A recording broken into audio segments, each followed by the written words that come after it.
Om Shanti. Today we will think about, reflect on Baba's blessing. And Baba is today in the blessing telling us, while living with your family, have the aim of being at a service place to do service. Yes, so do you know that? So if you think about what is the difference between living in this awareness that this is my family and in the awareness that I'm here doing service. Now, when you are on service, you serve somebody, but you don't get paid by the one you serve. You get paid by the one who appointed you to serve. And you do your best, and then whatever relationship you have with the one who is paying you is reflects in how much you receive for that service.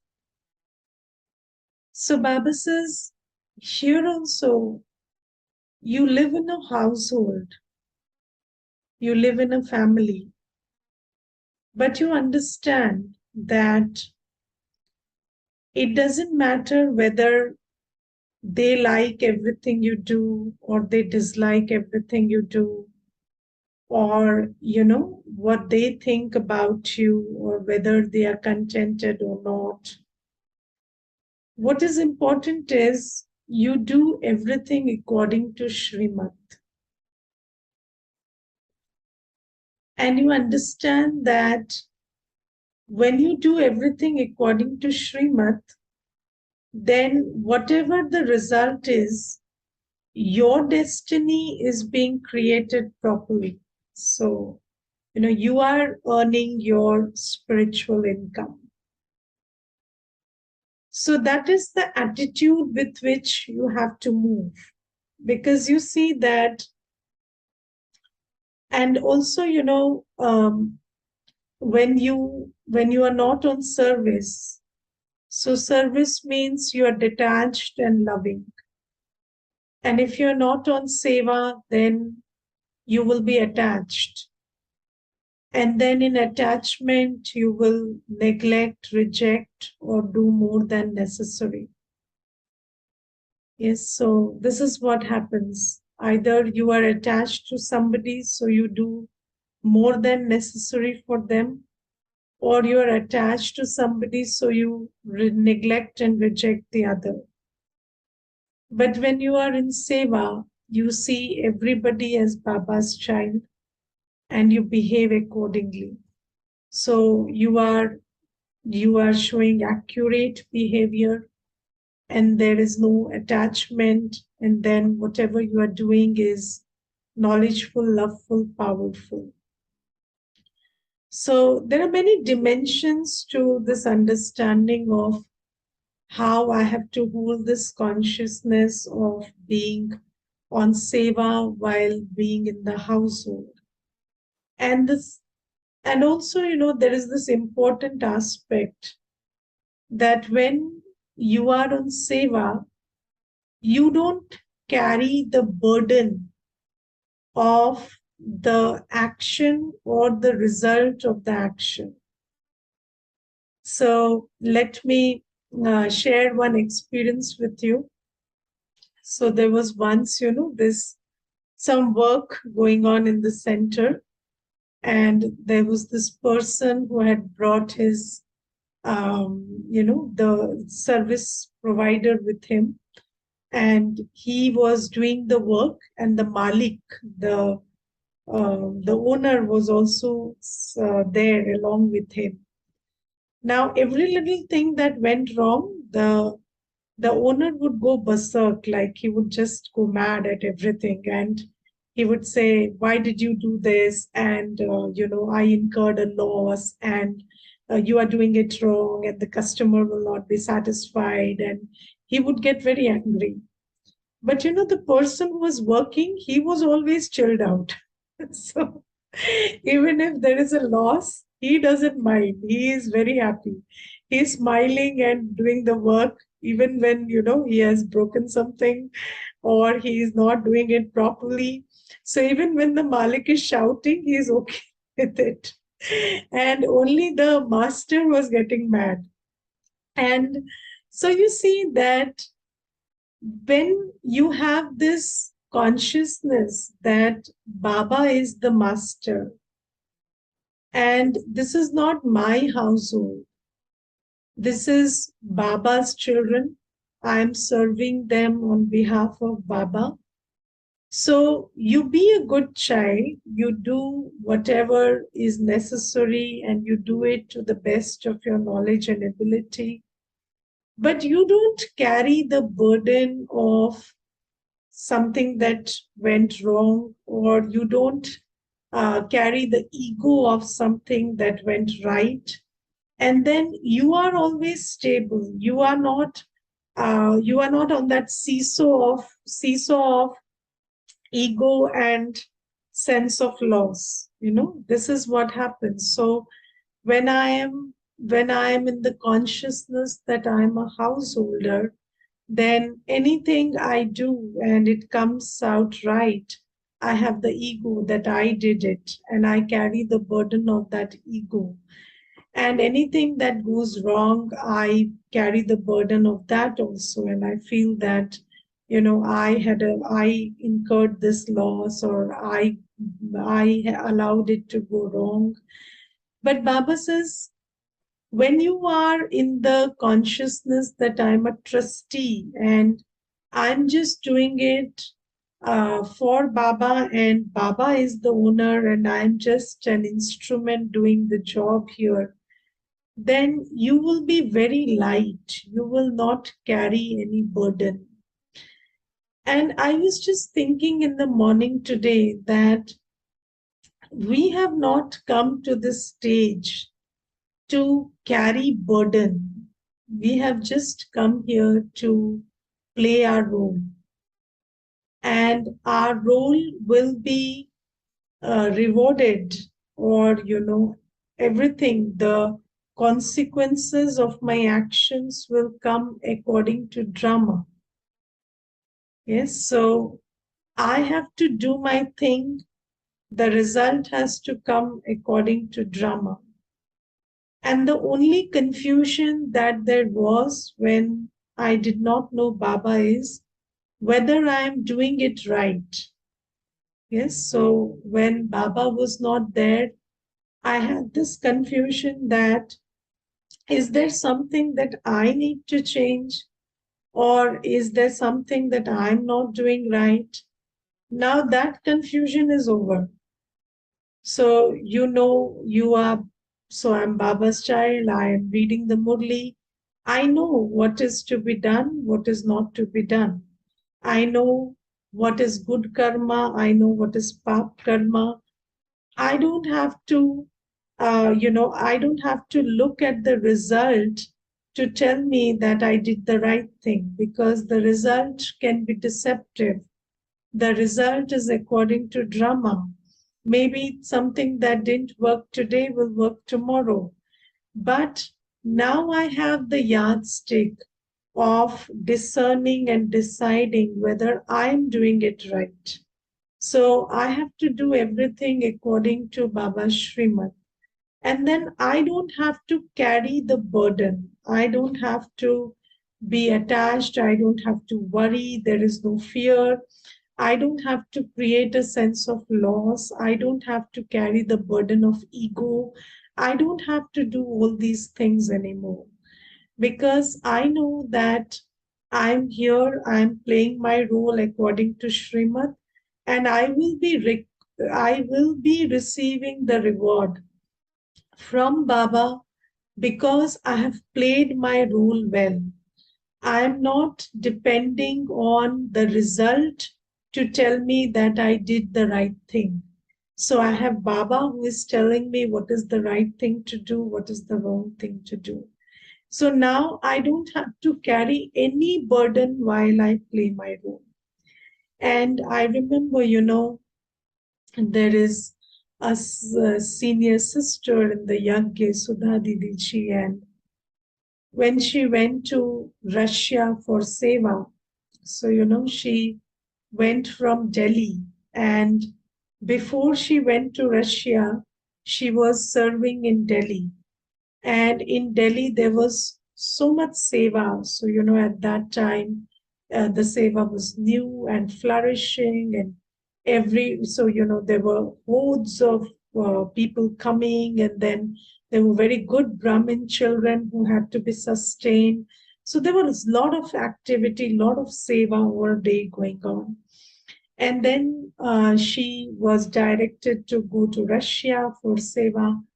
And then there, it was Russia at that time was very different also. Now, at least there has been a lot of seva, so it's a different scenario. But in the beginning, not even one soul would come to the center. And all day along, one has to sit and wait and meditate and just remember Baba, create the ambience, make the effort.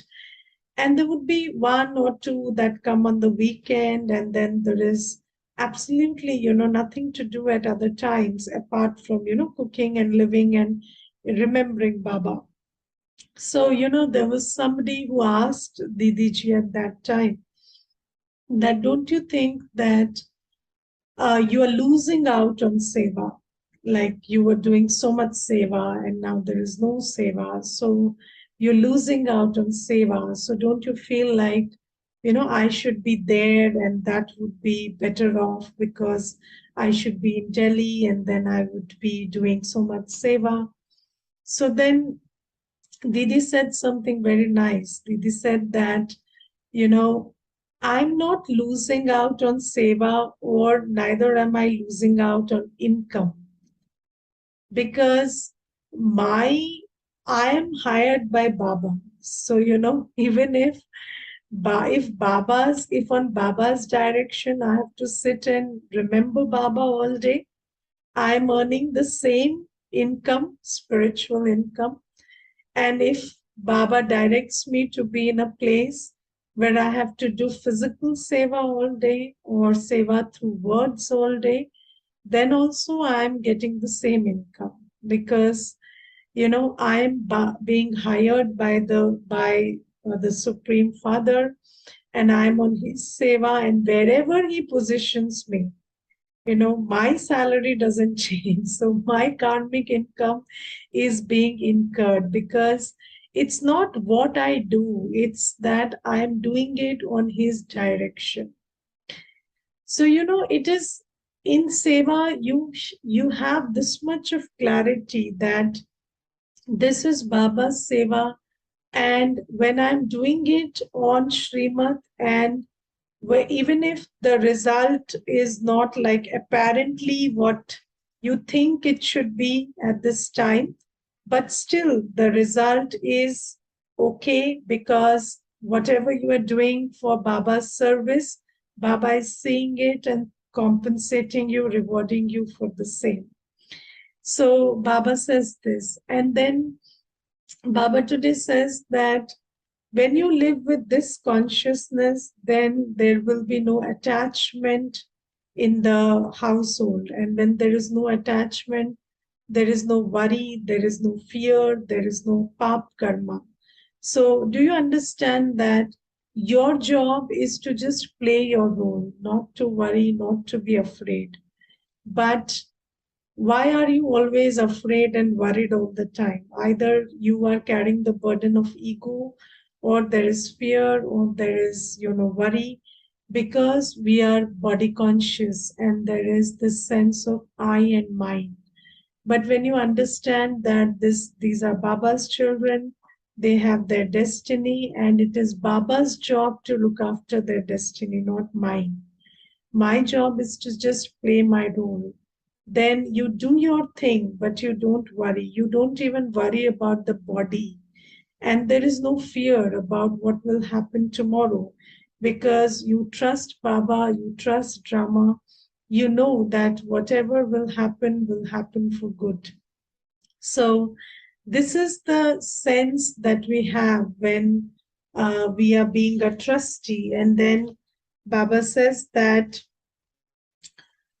while living with your family, have the aim of being at a service place to do service. Wherever you are living, let the atmosphere there be like that of a service place. So if I am living with this attitude, the atmosphere will be like that of a service place. What is the atmosphere of a service place? It is full of the vibrations of peace and contentment and happiness. So, you know, people say that a household is full of noise and commotion and confusion all the time. But a service place is always full of the vibrations of contentment and happiness and peace. Why? Because the attitude sets the atmosphere. So when you are not in I and my consciousness, you're not creating vibrations of anger and fear and ego. And in that environment, everybody feels welcomed, feels comforted. A household means to have an attitude of being beyond, that is, of not having any consciousness of mine, but of everything belonging to the Father. That is an attitude of being beyond. Let anyone who comes experience you to be detached and loving to God. Do not have attachment for anyone. Let the atmosphere be alaukic, not laukic. Let your speaking and doing be the same, and you will receive number one.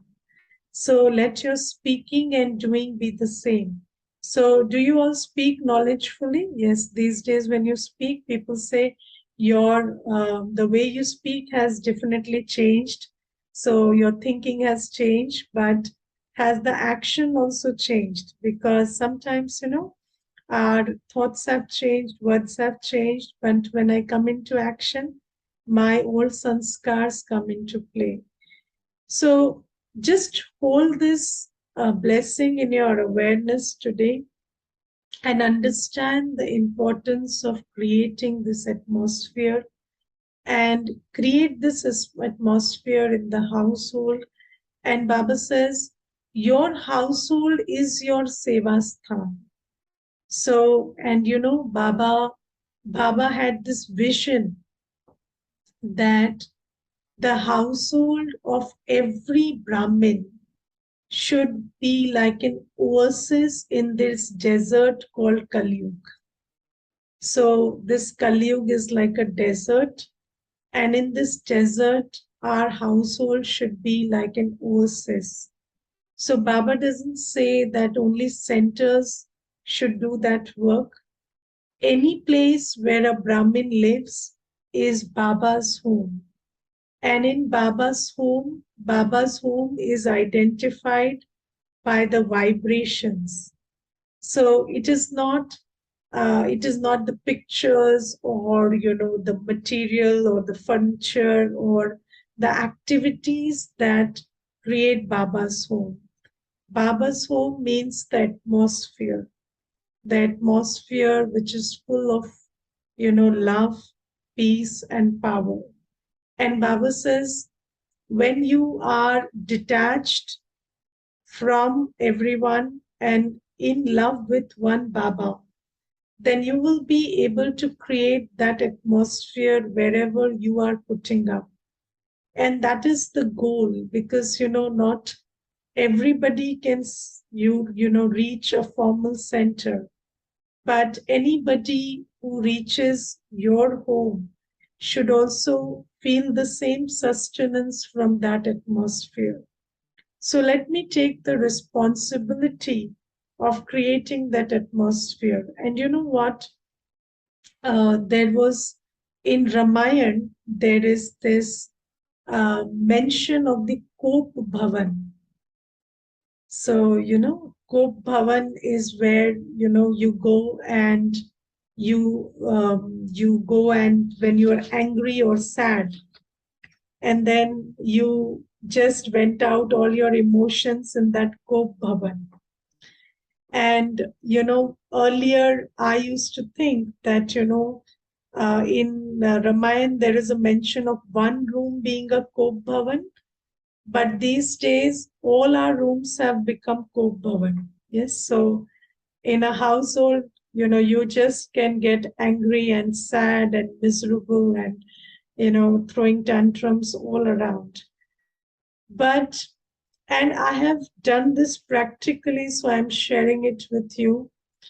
So there was a time when I just knew this is Baba's home, and I'm not allowed to think, speak, or act against Srimat in any corner of this house. Because it's not just about me, it's about the atmosphere of this place. And this is Baba's home, and souls have to come and take sustenance from here. So, I knew that I was not permitted to do that. So it helped me so much to check and change my sanskars, because obviously, even when you listen to Gyan and you meditate, there are sanskars that come into play. But if you have made a promise to Baba that, Baba, dear Baba, this is your home, and I will not spoil the vibrations of any corner of this Baba's home, come what may, then that promise will help you a lot. And then, even when you are at your worst, you will be able to just calm down the storms inside you and not come into action, because that's that's the kind of relationship, that's the kind of obedience you have with Baba. So Baba says that being a trustee, not thinking that this is my home and I'm allowed to do whatever I want, but knowing that this is Baba's home and I'm not allowed to just do whatever I want. I have to be responsible about the atmosphere here.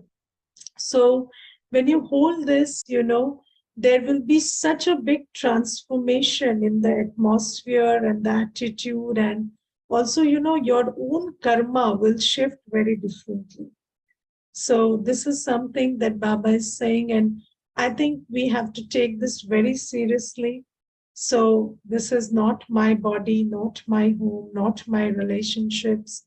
They are all given in trust, and I'm here to serve. So I have to maintain that attitude. And when there is no I and mine, then obviously we will be free from the influence of Maya and the influence which makes us do bad karma. Then you see, Baba today tells us that this time is very valuable, because you have to change from a shell to a diamond. So, do you understand that this is the time when I have to absolve all my past sins? I have to be very careful that Maya doesn't deceive me and I do not engage in any sinful action now. And I have to also pay attention to do seva and use every second to create a better world at this time. So every second is so valuable. And are you wasting those seconds? Are you, you know, are you into, internet watching and wasting your time watching stuff? And are you wasting your time talking unnecessarily? Are you wasting your time in relationships which, you could not waste your time on? Or are you wasting your time in shopping or buying stuff that you don't need? Or are you wasting your time in many other pursuits? Are you wasting your thought in thought because you are under the influence of desire? So are you thinking about people, places, and things? So, who wastes time and who wastes thought? A fool. Because anybody who doesn't understand the value of time and thought wastes it. Because time and thought is the biggest asset of Sangam Yoga. And why I tell you Sangam Yoga? Because in Sangam Yoga, I know I have the knowledge of how to use my time and thought. Earlier, I had no knowledge, so there was no option other than creating sins and using my time to just waste it. But now I know how to. I know that if I remember Baba and if I spin the Swadershan Chakra inside my buddhi, then I will be absolving myself of past sins. I know that I have to keep my buddhi so free that Maya can, whenever Maya comes, I'm able to discern and decide.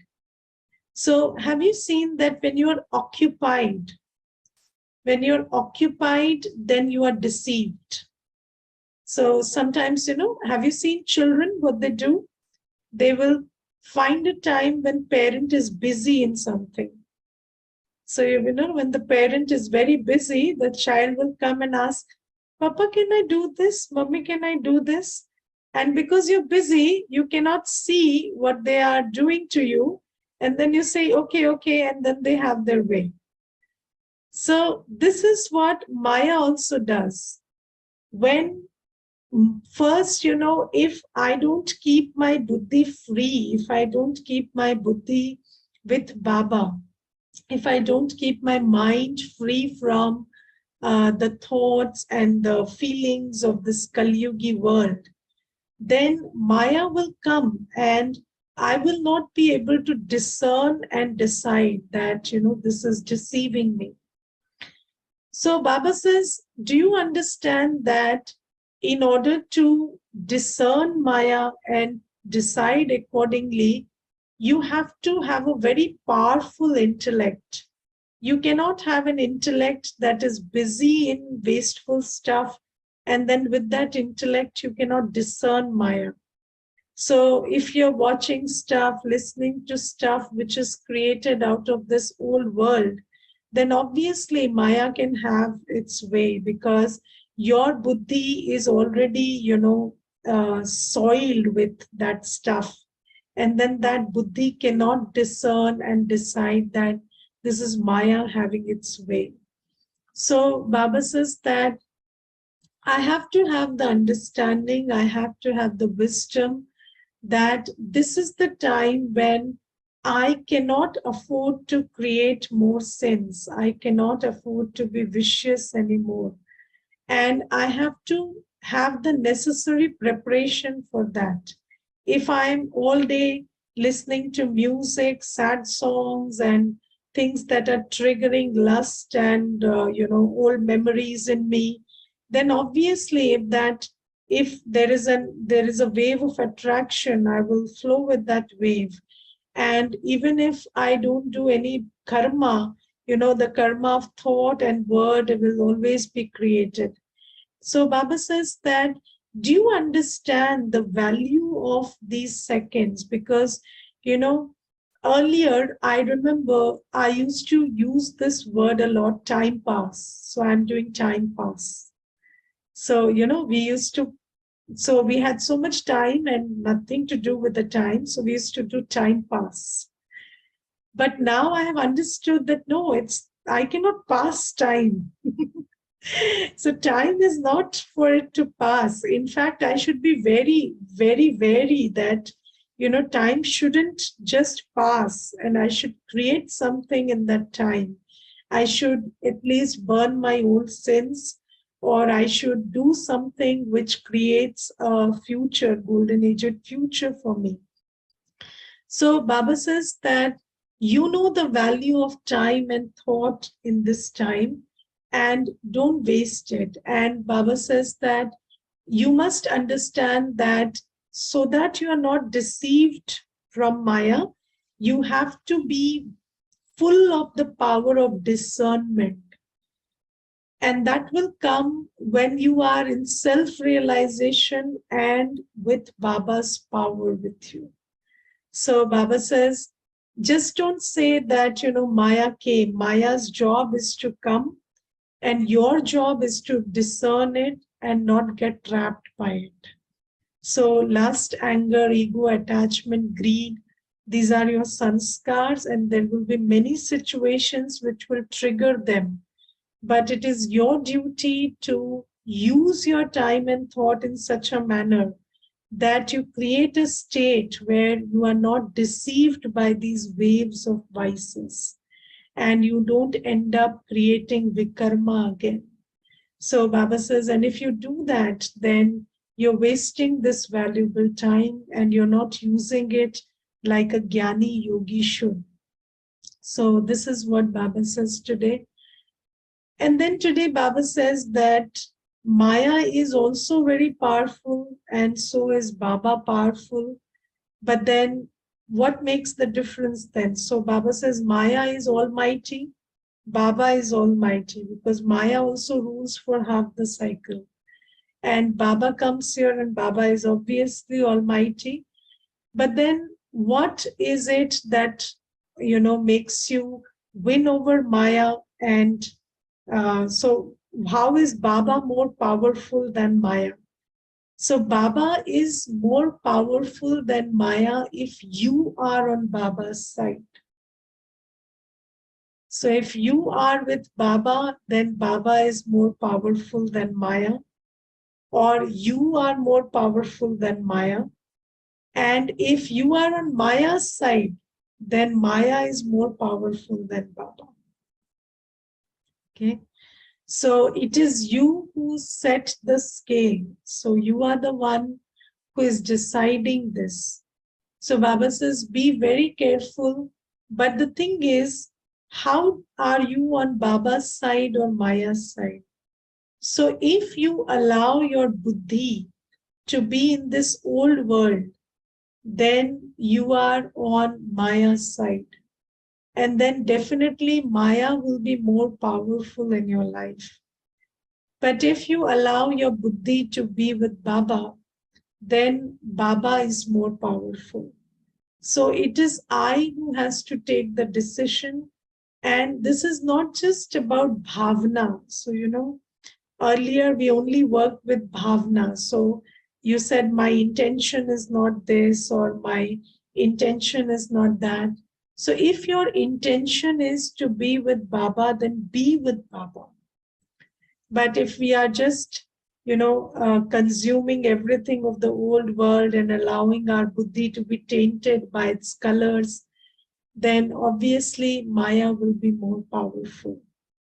Yes, so this is also something that Baba asks us to take care of. And then today Baba is talking about sorrow.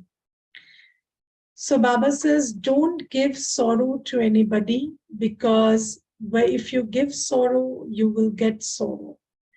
Now, what is giving sorrow? So whenever you act under the influence of lust, anger, ego, attachment, and greed, that is giving sorrow. And when you do that, you are definitely, body conscious, and you think that it is my right to do it. And you always think it is right. Because, whenever you do an action, you not only create a sanskar, but you also create a culture. So just like you are a slave today, and you cannot stop exploiting others when you are under the influence of lust, anger, ego, attachment, and greed. So you are a slave of your vices. So when you are acting like a slave, you are bringing sorrow to the other, because you are also decreasing their spiritual strength. And also, you are creating a culture where they are learning the same. And then they will also do the same and be a slave. And when they are a slave, then they will suffer.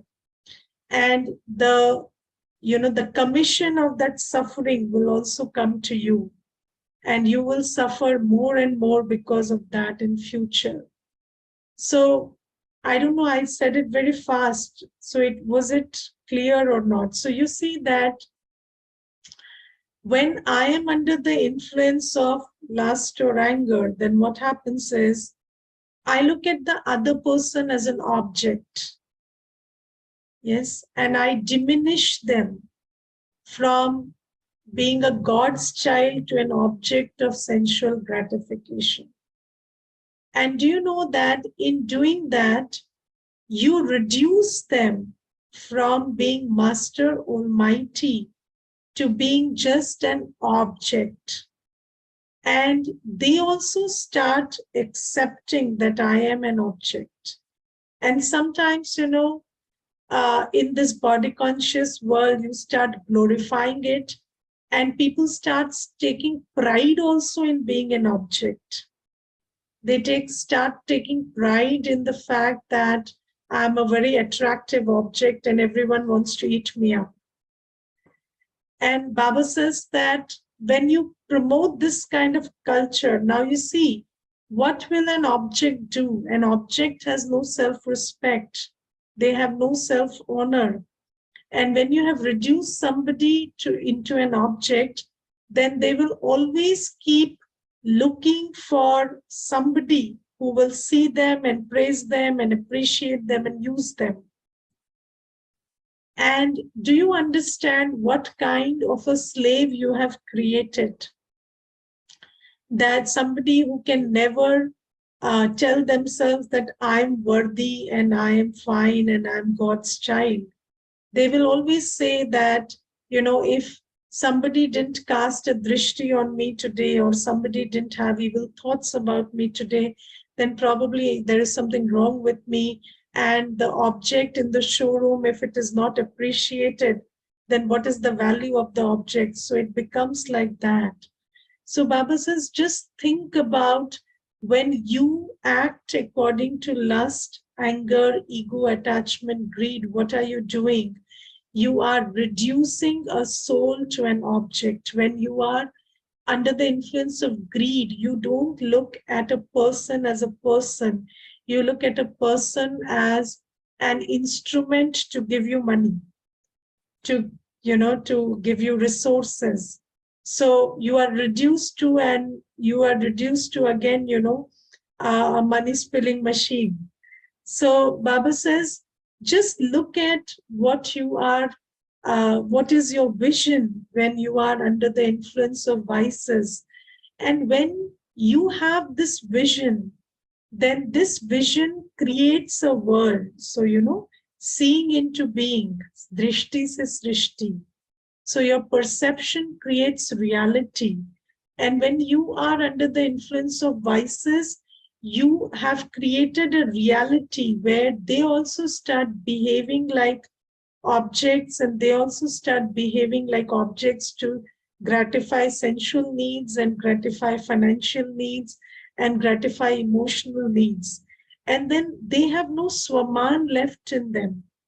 And then if you have done this kind of a karma, how can you be happy if you have made them a beggar of happiness and peace?